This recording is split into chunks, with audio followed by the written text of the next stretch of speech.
Assalamualaikum. Selamat datang anak-anak.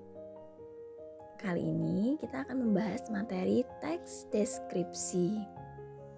Materi pertama mengenai pengertian, tujuan, dan ciri-ciri teks deskripsi. Selamat menyaksikan.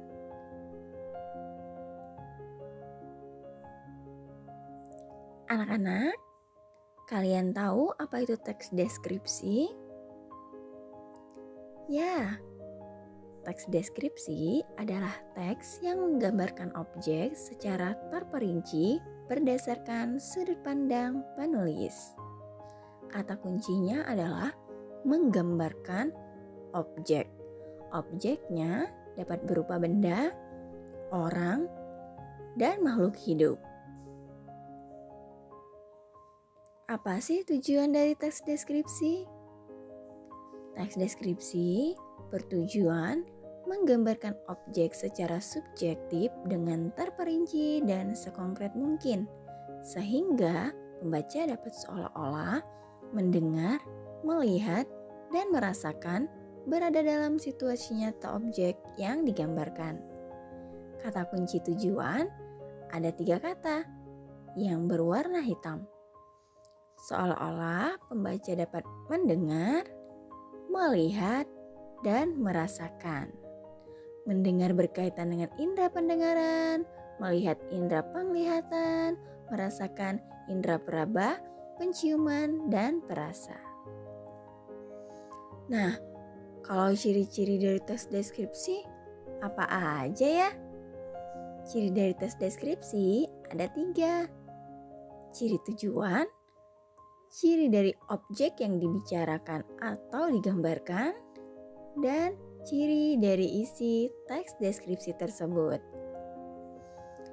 Ketiga ciri-ciri ini akan kita bahas secara mendetail pada pembahasan selanjutnya.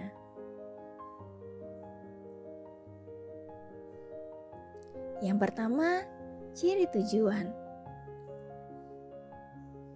Teks deskripsi bertujuan menggambarkan objek dengan terperinci agar pembaca seolah-olah dapat melihat, mendengar, dan merasakan berada dalam situasi nyata objek yang digambarkan. Nah, untuk melihat ini berkaitan dengan indera penglihatan, yakni bisa bentuk objeknya, ukuran objeknya, letak objeknya, atau lokasi. Yang kedua, agar pembaca seolah-olah dapat mendengar. Mendengar berkaitan dengan indera pendengaran, yakni jenis suara dan volume suara. Contohnya, debur ombak, desir angin, dan sebagainya. Yang ketiga, agar pembaca seolah-olah dapat merasakan. Merasakan berkaitan dengan indera peraba, penciuman, dan perasa. Contohnya, rasa pedas, rasa manis, kemudian bulu kuduk yang merinding, dan semacamnya. Itulah ciri dari tujuan teks deskripsi.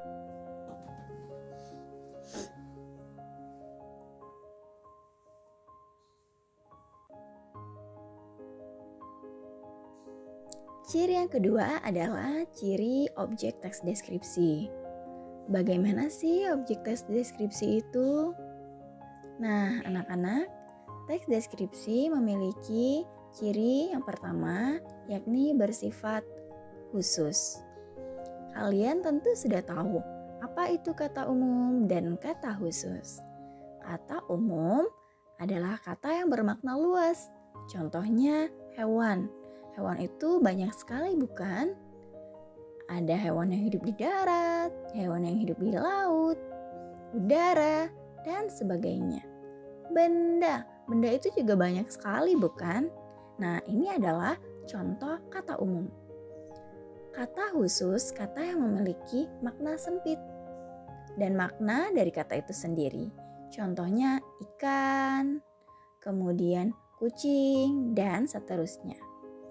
Yang kedua, objek dalam teks deskripsi ini merupakan pendapat personal.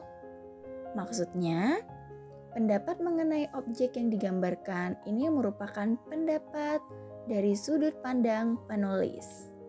Mungkin objek yang dibicarakan bisa saja sama-sama kucing. Tetapi isi dari teks deskripsinya bisa saja berbeda antara orang perorangan karena pandangan saya, pandangan dia, dan pandangan kamu terhadap satu objek yang sama akan berbeda. Ciri yang ketiga, judul berisi objek pada konteks tertentu. Nah, ketika kita melihat judul teks deskripsi, maka kita sudah bisa mengetahui objek apa yang dibicarakan. Contohnya kucing yang lucu, maka objeknya adalah kucing. Ayahku panutanku, maka objeknya adalah ayah. Seperti itu.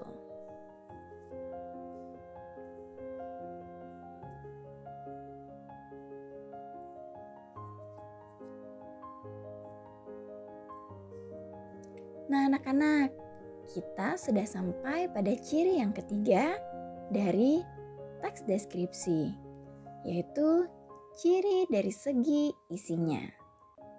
Bagaimana ya isi dari teks deskripsi? Mari kita bahas satu persatu. Yang pertama, isi teks deskripsi merupakan kumpulan dari kalimat perincian, atau di dalamnya ada kalimat perincian. Apa sih kalimat perincian? Kalimat perincian adalah kalimat yang memerinci atau menjelaskan secara detail bagian-bagian dari sebuah objek. Contohnya, kucing sangat lucu. Apa ya yang menyebabkan kucing tersebut sangat lucu menurut pandangan penulis? Oh, bulunya yang sangat lebat, warnanya yang menarik, matanya yang berbinar, dan tingkahnya yang menggemaskan. Itu salah satu contoh dari kalimat perincian. Yang kedua, menggunakan kata konkret.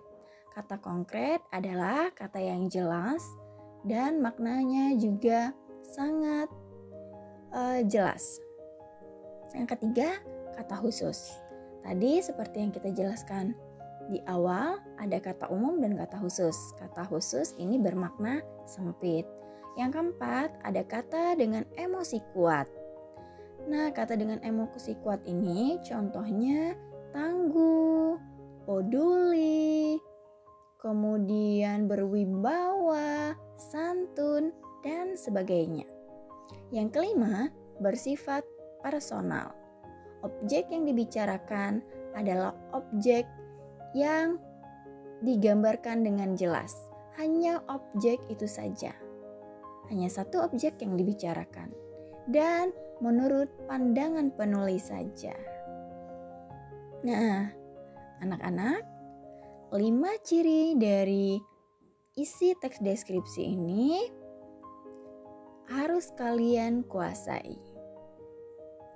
Karena dalam membuat teks deskripsi, syarat-syaratnya salah satunya adalah seperti yang dijelaskan tadi pada ciri isi. Hah? Ekspresi kalian lucu sekali. Hei, serius amat nyimaknya? Nyanyi dulu yuk biar nggak tegang. Anak-anak, kalian tentu sudah tidak asing lagi mendengar lagu Naik Delman ciptaannya Ibu Kasur. Ya, anak-anak, lagu Naik Delman ini sangat familiar, didengar oleh kalangan anak kecil. Anak-anak, kita akan menyanyikan bersama-sama dan menganalisa bersama-sama isi dari lirik-lirik yang terdapat dalam lagu Naik Delman. Karena ternyata lagu Naik Delman ini merupakan salah satu contoh jenis teks deskripsi. Untuk teks deskripsinya akan kita bahas pada pertemuan selanjutnya. Mari kita analisa bersama tiap lirik dalam teks deskripsi berdasarkan ciri-cirinya. Naik Delman, dari judulnya kita sudah mengetahui objek apa yang dibicarakan. Kemudian larik pertama, pada hari Minggu kuturut ayah ke kota. Ya, kita dapat seakan-akan merasakan berada di hari libur yakni hari Minggu dan akan mengikuti ayah pergi ke kota. Larik kedua, naik delman istimewa, kududuk di muka sampai mengendarai kuda supaya baik jalannya. Ini seolah-olah kita melihat berada di tempat duduk di depan di muka. Kemudian duduknya di samping Pak Kusir. Pak Kusirnya lagi mengendarai kudanya. Larik terakhir, tuk tik tak tik tuk tik tak tik tuk suara sepatu kuda. Nah, ini berkaitan dengan indera pendengaran. Kita seolah-olah dapat mendengar bunyi dari sepatu kuda tersebut dalam bergerak atau berjalan. Nah, ini dia berarti di dalam lagu Naik Delman ini terdapat ciri-ciri dan tujuan dari teks deskripsi. Nah, anak-anak, semoga materi kita pada pertemuan 1 ini yang berkaitan dengan pengertian, tujuan, dan ciri-ciri teks deskripsi dapat kalian pahami. Untuk selanjutnya, sampai berjumpa lagi di materi yang kedua. Selamat belajar bahasa, bahasamu cerminan karaktermu.